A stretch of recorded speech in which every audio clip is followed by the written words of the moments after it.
ಹಬ್ಬದ ಪ್ರಯುಕ್ತ ನೀವೆಂದು ಲೈಫಲ್ಲಿ ನೋಡಿರದಂಥ ಇಲ್ಲಿ ತನಕ ಮಾಡಿರದಂಥ ಒಂದು ವಿಶೇಷವಾಗಿರುವಂತಹ ತುಂಬಾ ಆರೋಗ್ಯಕರವಾದಂತಹ ಬಾಳೆ ಎಲೆಯ ಸಿಹಿ ಗಡುಬನ್ನು ತುಂಬಾ ಸುಲಭವಾಗಿ ಹೇಗೆ ಮಾಡ್ಬೋದು ಅನ್ನೋದನ್ನು ಹೇಳ್ಕೊಡ್ತಾ ಇದ್ದೀನಿ. ಈ ರೆಸಿಪಿನ ಮಿಸ್ ಮಾಡದೆ ಪೂರ್ತಿಯಾಗಿ ನೋಡಿ. ಹಲೋ, ನಮಸ್ತೆ ಎಲ್ರಿಗೂ ದಸರಾ ಹಬ್ಬದ ಹಾರ್ದಿಕ ಶುಭಾಶಯಗಳು. ಹಬ್ಬನ ತುಂಬಾ ಚೆನ್ನಾಗಿ ಸೆಲೆಬ್ರೇಟ್ ಮಾಡಿ. ಹಾಗೆಯೇ ನನ್ನ ಇವತ್ತಿನ ಈ ವಿಶೇಷವಾಗಿರುವಂಥ ಬಾಳೆ ಎಲೆಯ ಸಿಹಿ ಗಡುಬು ರೆಸಿಪಿ ನಿಮಗೆ ಇಷ್ಟ ಆದರೆ ನೀವು ಮಾತ್ರ ನೋಡೋದಲ್ಲ, ಬೇರೆಯವರಿಗೆ ಕೂಡ ಶೇರ್ ಮಾಡಿ. ಹಾಗೆಯೇ ನೀವೇನಾದರೂ ಫಸ್ಟ್ ಟೈಮ್ ನನ್ನ ಚಾನೆಲ್ ನೋಡ್ತಾ ಇದ್ದರೆ ದಯವಿಟ್ಟು ಸಬ್ಸ್ಕ್ರೈಬ್ ಆಗಿ. ಯಾಕಂತಂದರೆ ನಾನು ನೆಕ್ಸ್ಟ್ ಹಾಕುವಂಥ ಎಲ್ಲ ವಿಡಿಯೋಗಳನ್ನು ನೀವು ಮಿಸ್ ಮಾಡದೆ ನೋಡ್ಕೋಬೋದು. ಥ್ಯಾಂಕ್ಸ್ ಎಲ್ರಿಗೂ. ಮೊದಲಿಗೆ ಸ್ಟವ್ ಮೇಲೆ ಪ್ಯಾನ್ ಇಟ್ಟು ಅದನ್ನ ಬಿಸಿ ಮಾಡಿಕೊಂಡು 1 ಟೇಬಲ್ ಸ್ಪೂನಷ್ಟು ತುಪ್ಪನ ಹಾಕ್ಕೊಳ್ಳಿ. ಅದನ್ನೊಂಚೂರು ಬೆಚ್ಚಗೆ ಮಾಡ್ಕೊಳ್ಳಿ. ಇವಾಗ 2 ಕಪ್ಪಷ್ಟು ಕಾಯಿ ತುರಿನ ಹಾಕ್ಕೊಳ್ಳಿ. ಅದನ್ನು ಮೀಡಿಯಮ್ ಫ್ಲೇಮ್ ಇಟ್ಕೊಂಡು ಸ್ವಲ್ಪ ಹುರಿದ್ಕೋಬೇಕು. ಯಾಕಂತಂದರೆ ಮೊದಲಿಗೆ ನಾವೊಂದು ಹೂರಣನ ರೆಡಿ ಮಾಡ್ಕೋಬೇಕು. ಕಾಯಿಯನ್ನು ಒಂಚೂರು ಹುರಿದಾದ ನಂತರ ಇವಾಗ 2 ಕಪ್ ಕಾಯಿ ತುರಿಗೆ 1 ಕಪ್ಪಷ್ಟು ಬೆಲ್ಲನ ಹಾಕ್ಕೋಬೇಕು. ಬೆಲ್ಲ 1 ಕಪ್ಪಷ್ಟು ಸಾಕು. ಇದನ್ನು ಕೂಡ ನೀಟಾಗಿ ಮಿಕ್ಸ್ ಮಾಡ್ಕೊಳ್ಳಿ. ಬೆಲ್ಲ ಒಂಚೂರು ನೀರಾದ ನಂತರ ಇವಾಗ ಸ್ವಲ್ಪ ಏಲಕ್ಕಿನ ಗುದ್ಬಿಟ್ಟು ಹಾಕೋಬಹುದು. ಬೆಲ್ಲ ನೀರಾಗಿರೋದು ಮತ್ತೆ ಗಟ್ಟಿಯಾಗ್ತಾ ಬರುತ್ತಲ್ವ ಹೂರಣ, ಆವಾಗ ಸ್ಟವನ್ನು ಬಂದ್ ಮಾಡಿಬಿಟ್ಟು ಇದನ್ನ ತೆಗೆದು ಚೂರು ತಣ್ಣಗಾಗಲಿಕ್ಕೆ ಬಿಡಿ. ಇಷ್ಟ ಆದರೆ ಸಾಕು, ತುಂಬ ಇದು ಮಾಡ್ಕೊಳ್ಳೋಕೆ ಹೋಗಬೇಡಿ. ಇವಾಗ ಮತ್ತೊಂದು ಪಾತ್ರೆ ಇಟ್ಟು ಸ್ಟವ್ ಮೇಲೆ 2 ಕಪ್ಪಷ್ಟು ನೀರನ್ನು ಹಾಕಿ 1/4 ಟೇಬಲ್ ಸ್ಪೂನಷ್ಟು ಉಪ್ಪು, 1 ಟೇಬಲ್ ಸ್ಪೂನಷ್ಟು ಮೈದಾ ಪುಡಿ, 1 ಟೇಬಲ್ ಸ್ಪೂನಷ್ಟು ಕೋಕೋನಟ್ ಆಯಿಲ್ ಅಥವಾ ಕುಕ್ಕಿಂಗ್ ಆಯಿಲ್ ಯಾವುದು ಬೇಕಾದರೂ ಆಗುತ್ತೆ.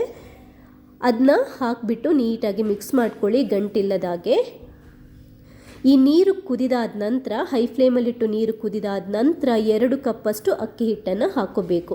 ಇವಾಗ ಉರಿಯನ್ನು ನೀವು ತುಂಬ ಕಮ್ಮಿ ಇಟ್ಬಿಟ್ಟು ಇದನ್ನ ನೀಟಾಗಿ ಮಿಕ್ಸ್ ಮಾಡ್ಕೊಳ್ಳಿ.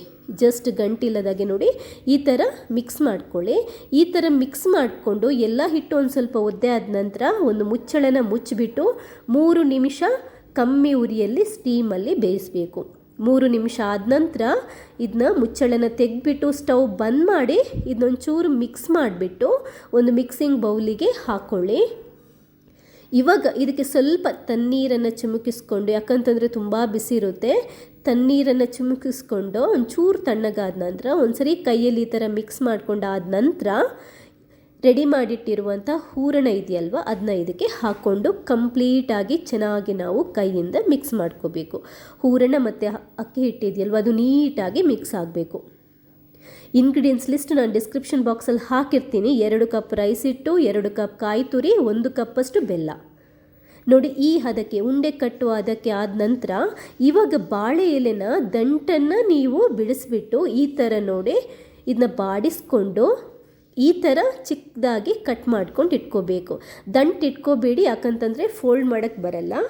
ಈ ಥರ ಚಿಕ್ಕದಾಗಿ ಕಟ್ ಮಾಡ್ಕೊಂಡಾದ ನಂತರ ಇದಕ್ಕೊಂದು ಸ್ವಲ್ಪ ನಾವು ತುಪ್ಪ ಸವರಿ ರೆಡಿ ಇಟ್ಕೊಳ್ಳೋಣ. ಇಷ್ಟೇ ಸಪ್ರದು ಸಾಕು. ದೊಡ್ಡ ಬಾಳೆ ಎಲೆ ಏನು ಬೇಡ, ನಿಮಗೆ 1 ಶೀಟ್ ಬಾಳೆ ಎಲೆ ಇದ್ದರೆ ತುಂಬಾ ಸಾಕಾಗುತ್ತೆ. ಇವಾಗ ಈ ಹಿಟ್ಟು ರೆಡಿ ಮಾಡಿದ್ವಲ್ವ ಅದನ್ನ ಈ ಥರ ರೌಂಡಾಗಿ ಕಡುಬು ಥರ ಮಾಡ್ಕೋಬೇಕು. ನೋಡಿ ಕೈಯಲ್ಲಿ ತುಂಬಾ ಮೆತ್ತಗಾಗಿರುತ್ತಿದ್ದು, ಒಂದು ಚೂರು ಗಟ್ಟಿ ಇರಲ್ಲ. ಈಸಿಯಾಗಿ ಕೈಗೆ ಸ್ವಲ್ಪ ತುಪ್ಪ ಅಥವಾ ಎಣ್ಣೆ ಸವರ್ಕೊಂಡು ಉಂಡೆನ ಮಾಡ್ಕೋಬಹುದು.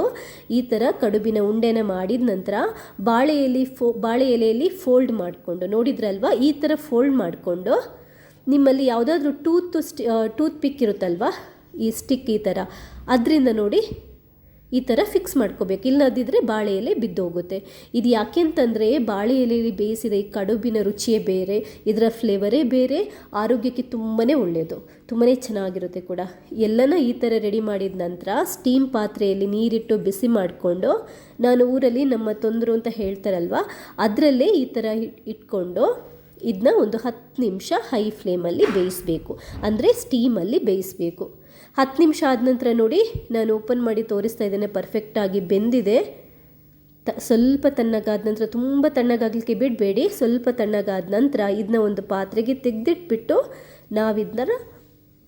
ಇದರ ಎಲೆ ಇದೆಯಲ್ವ ಅದನ್ನ ತೆಗೆದು ಬಿಡ್ಬೋದು. ನೋಡಿ ಈಸಿಯಾಗಿ ತೆಗಿಲಿಕ್ಕೆ ಬರುತ್ತೆ. ನಿಮಗೆ ಸ್ಟಿಕ್ ಇರೋದ್ರಿಂದ ಚೆನ್ನಾಗಿ ಹೋಲ್ಡ್ಗೆ ಕೂಡ ಈಸಿ ಆಗುತ್ತೆ. ನೋಡಿ ತೆಗೆದುಬಿಡಿ.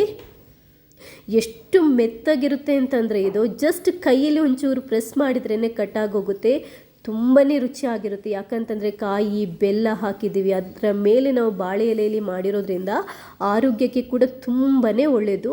ನೀವು ಯಾವತ್ತೂ ಈ ಥರ ಮಾಡಿರಲ್ಲ, ಒಂದ್ಸರಿ ಖಂಡಿತವಾಗ್ಲೂ ಟ್ರೈ ಮಾಡಿ ನನಗೆ ನಿಮ್ಮ ಫೀಡ್ಬ್ಯಾಕ್ನ ತಿಳಿಸಿ. ಈ ರೆಸಿಪಿ ಇಷ್ಟ ಆದರೆ ನೀವು ಮಾತ್ರ ನೋಡೋದಲ್ಲ, ಬೇರೆಯವರಿಗೆ ಕೂಡ ಶೇರ್ ಮಾಡಿ. ಥ್ಯಾಂಕ್ಸ್ ಎಲ್ರಿಗೂ.